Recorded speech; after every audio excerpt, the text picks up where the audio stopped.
الحمد للہ رب العالمین والصلاۃ والسلام علی سید المرسلین اما بعد فاعوذ باللہ من الشیطان الرجیم بسم اللہ الرحمن الرحیم صلی اللہ تعالیٰ علیہ وآلہ وسلم۔ آئیے یوزر، تمام یوٹیوب پر سننے والوں کو خوش آمدید۔ تمام یوزر کو جس کے علم میں ہے کہ ہمارا اس وقت ٹاپک قربانی اور محرم الحرام کا چل رہا ہے۔ محرم الحرام کے 2 پارٹ آ چکے ہیں، مسلم بن عقیل کی شہادت اور جو ہے ان کے 2 ننھے شہزادوں کی شہادت۔ اب انشاءاللہ تعالیٰ اللہ نے چاہا تو شہداء کربلا و اسیران کربلا کا ٹاپک اسٹارٹ ہوگا، کیونکہ مسلم بن عقیل کو تو 9 ذی الحجہ کو، یہ جو ہمارے ذی الحجہ کا مہینہ ہمارا ہے آخری مہینہ، اس میں شہید کر دیا گیا تھا۔ پھر واقعہ کربلا جو ہے محرم الحرام اسلام کے سال کے پہلے مہینے میں ہوا۔ اسلامی سال کا پہلا مہینہ محرم الحرام اور آخری مہینہ ذی الحجہ، تو یہ دونوں وہاں ہمیں ایک عظیم الشان قربانی کی یاد تازہ کر دیتے ہیں۔ اس میں جانور قربان کر کر اسماعیل علیہ السلام کے گلے پہ چھری چلائی تھی ابراہیم علیہ السلام نے، تو ان کے فدیے پہ ان کے نقش قدم پر چلتے ہوئے ہمیں جانور ذبح کرنے کا حکم دیا۔ اور آخری سال کا شروع کا مہینہ محرم الحرام، اس میں شہداء کربلا کی عظیم الشان قربانی۔ آئیے ہم واقعہ کربلا کا آغاز کرتے ہیں کہ جب امام علی مقام کو کوفے والوں نے خط لکھے کہ آپ امام پاک ہمارے پاس آئیں، ہم آپ کی بیعت کریں گے، ہم یزید پلید کی بیعت نہیں کریں گے، کیونکہ ان کے والد نیک تھے امیر معاویہ، یہ ناحجہ ناخلف بد خلق ہے، اس نے گناہوں کا بازار گرم کر دیا ہے، اس کو دین سے دلچسپی نہیں ہے، یہ بہت غلط کام کر رہا ہے، تو آپ اصلی حقدار ہیں خلیفہ بننے کے، ہم آپ کے ہاتھ پر بیعت کریں گے، اس کے ہاتھ پہ نہیں کریں گے۔ تو امام حسین نے پہلے جب لوگوں نے کہا کوفہ کے لوگ بد عہد ہے، آپ کے والد کو بھی کوفہ والوں نے شہید کر دیا تھا، یہ بد عہد لوگ ہیں، آپ نہ جائیں، تو آپ نے حالات سازگار دیکھنے کے لیے پہلے اپنے چچا زاد بھائی مسلم بن عقیل کو بھیجا۔ تو مسلم بن عقیل جب وہاں پر آئے، اس وقت حالات سازگار تھے، اچھے تھے، کافی ہزاروں کی تعداد میں بیعت کی، لیکن پھر ابن زیاد یزید کے خوف سے، قتل کے خوف سے، جو ہے عزت، بیویوں کی عزت، مالوں اور جان کے خوف سے انہوں نے ان کا ساتھ چھوڑ دیا۔ اب امام مسلم جو ہے حضرت امام حسین رضی اللہ عنہ کو خط لکھ چکے تھے کہ آپ جلدی آئیں، یہاں پہ آئیں، اور کوفہ والے تیار ہیں آپ کی بیعت کے لیے، یہاں پہ حالات سازگار ہیں، سب خوش ہوں گے، آپ آ جائیں۔ اب جب ان کو شہید کر دیا گیا تو اس وقت امام حسین نے اپنا قافلہ جو ہے وہاں سے کوچ کر دیا تھا، نکل پڑے ہوئے تھے، حالانکہ اطلاع راستے مل گئی تھی لیکن آپ نکل گئے۔ اب دیکھیں آپ کے ساتھ 82 افراد کا ایک قافلہ تھا۔ اب لوگ کہتے ہیں کہ یہ جنگ کرنے کیوں آئے امام حسین، تو دیکھیں جو جنگ کرنے آتا ہے ان کے پاس جو ہے وہ پورے ساز و سامان سے، ہتھیاروں سے، گھوڑوں سے لیس آتا ہے، اور پھر ان کے جو ہے قافلے میں صرف جوان ہوتے ہیں، بوڑھے حضرات، پردہ نشین عورتیں، بالکل دودھ پیتے شیوخا بچے نہیں ہوتے جنگ میں، تو جنگ کے ارادے سے آئے ہی نہیں تھے، وہ تو نانا کے دین کو بچانے کے لیے کوفہ والوں کے اصرار کے اوپر وہاں جا رہے تھے۔ اب یہ قافلہ چلتا ہے، جن کے اندر آپ کی بیوی بھی تھی، آپ کی بہن حضرت زینب تھی، آپ کی بیوی رباب تھی، بیٹی جو ہے آپ کی سکینہ تھی، ایک بیٹی جو تھی صغرا وہ بیمار تھی، تو آقا علیہ الصلوۃ والسلام کی اس وقت ایک زوجہ ام سلمہ حیات تھی، تو آپ ان کو وہیں چھوڑ کر چلے گئے تھے، حضرت صغرا جو بیمار تھی، اور یہ قافلہ چلتا ہے اور ایک مقام پر آ کر ٹھہر جاتا ہے، تو وہاں سے یزیدی لشکر بھی آ جاتا ہے، ان کو ہی پتہ چل جاتا ہے کہ امام حسین آ رہے ہیں، تو یزید پلید نے کہا کہ جا کے ان کو کہو میری بیعت کرے، نہیں تو جنگ یا بیعت۔ اب یہ جب کربلا کا مقام ہوتا ہے تو وہاں پر آ کر آپ کا قافلہ ٹھہرتا ہے، تو یزیدی لشکر بھی آ جاتا ہے۔ یزیدی لشکر کے جو سپہ سالار ہوتے ہیں، نعمان بن بشیر، وہ خوف خدا والے ہوتے ہیں، اہل بیت سے محبت کرتے ہیں، تو امام حسین کا ان کا مذاکرہ ہوتا ہے، تو وہ کہتے ہیں بھائی یزید کا یہ حکم ہے آپ ان کی بیعت کریں۔ آپ نے کہا میں ان کی بیعت نہیں کروں گا، بلکہ ان کو میری بیعت چاہیے، مجھے کوفہ والوں نے بلایا، جب میں آیا ہوں میں کوئی خوشی سے نہیں آیا ہوں، مجھ سے کہا گیا ہے، کئی مکتوب لکھے گئے، بوریاں بھر گئی میرے پاس مکتوبات کی، جب میں آیا ہوں، تو ابھی ان کے مذاکرات چلتے ہیں تو کہتے ہیں کہ پھر ایسا کرتے ہیں بھائی دیکھیں یزیدی تو لشکر ہے، آپ کے پاس تو نہ ہتھیار ہیں نہ کچھ اور ہے، اور بچے ہیں خواتین ہیں، تو آپ نا میں کہتا ہوں میرے مذاکرات چل رہے ہیں ابن زیاد سے کہتا ہوں یزیدی لشکر کا اس سے پیسہ لار تھا، اور وہ نا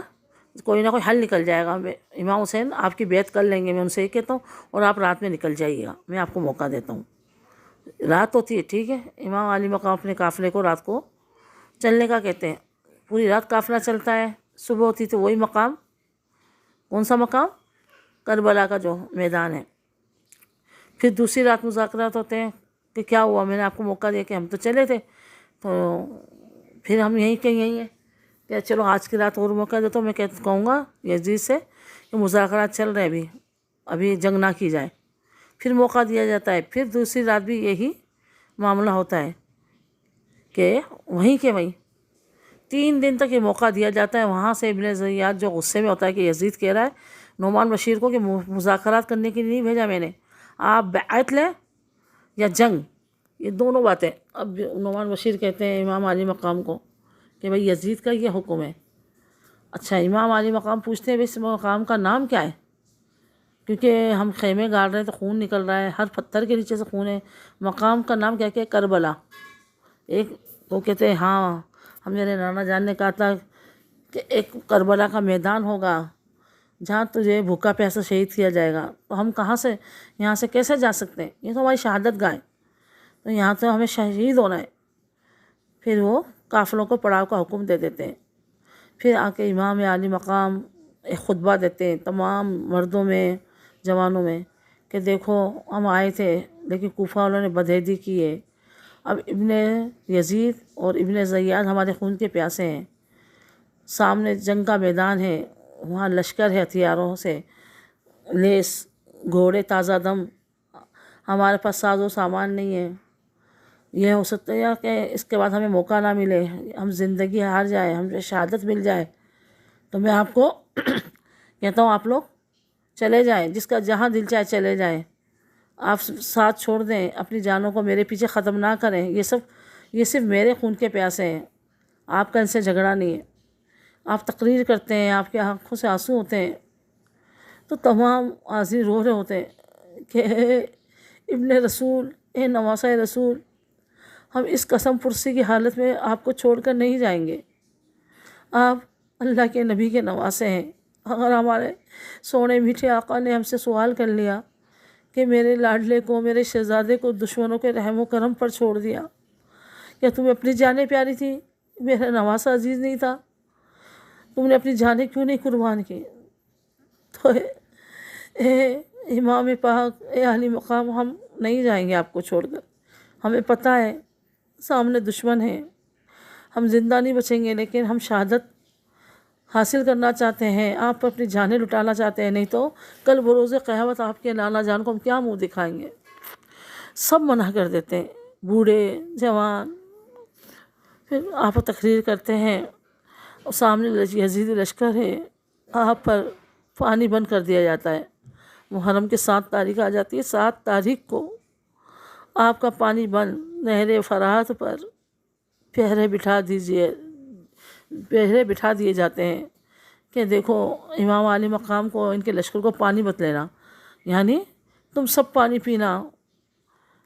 چرند پیے پرند پیے، منع تم نہ کیجیو، مگر ایک فاطمہ کے لال کو پانی نہ دیجیو۔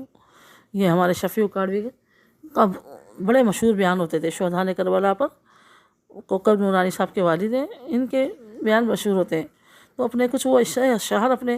کرتے تھے، میں تو ناچیز ہوں کہ چرند پیے پرند پیے، منع تم نہ کیجیو، مگر ایک فاطمہ کے لال کو، ایک حسین کو پانی کا گھوٹ نہ دیجیو۔ تو دیکھیے وہ نہر فرات سامنے ٹھاٹھے مار رہا سب، اور ان کا پانی بند کر دیا گیا۔ گرمی ہے، میدان ہے، اس وقت دیکھیں ہمارے یہاں بھی جون جولائی کی گرمی ہے، جون کا یا آخری ہفتہ چل رہا ہے، یہ 29 جون کو میں یہ بیان کر رہی ہوں، تو ہمارے شہر کراچی پر قیامت کی گرمی ڈھا رہی ہے، کافی اموات ہو چکی ہے، حج پر بھی کافی اموات ہو چکی اس سال 2024 کے حج میں، اور ہمارے یہاں کافی اموات ہو چکی ہیں، ہیٹ اسٹروک ہو رہا ہے، اتنی شدید گرمی ہے، جبکہ اتنے سارے حالات آ چکے ہیں لیکن ہم سے برداشت نہیں ہو رہا۔ تو کربلا کا کھلا میدان، سورج سرز پر، پانی بند، عورتوں کی حالت بری، بچوں کی حالت بری، کھانا تو چھوڑے پانی بند، اور دشمن بھی بچوں کو تو پانی دے دیتے ہیں۔ انہوں نے دشمنوں سے بدتر سلوک کیا اور ان کا پانی بند کر دیا محرم کی 7 تاریخ سے۔ انہوں نے کچھ کنواں کھودا، تھوڑا سا پانی نکلا اس میں، وہ بھی سوکھ گیا۔ تو جتنی قربانی زیادہ ہوتی ہے اللہ تعالیٰ اتنے ہی درجات بلند فرماتا ہے۔ اب جو ہے 7 تاریخ سے لے کر یہ مذاکرات چل رہے تھے، 10ویں تاریخ پھر آتی ہے، 10ویں تاریخ کو معرکہ کربلا ہوتا ہے، 10ویں تاریخ کو۔ آئیے اب انشاءاللہ تعالیٰ آگے کے واقعات ہم پارٹ نمبر 3 ہے، پارٹ نمبر 4 میں سنیں گے۔ پورا بیان سنا کریں، ابھی تک لائک سبسکرائب نہیں کیا تو لائک سبسکرائب کر دیں، اور آگے شیئر فارورڈ بھی کر دیں۔ دین کے کام میں میری مدد فرمائیں، کوئی غلطی بھول ہو تو میری اصلاح فرمائیں، آمین آمین بجاہ النبی الامین وما علینا الا البلاغ المبین۔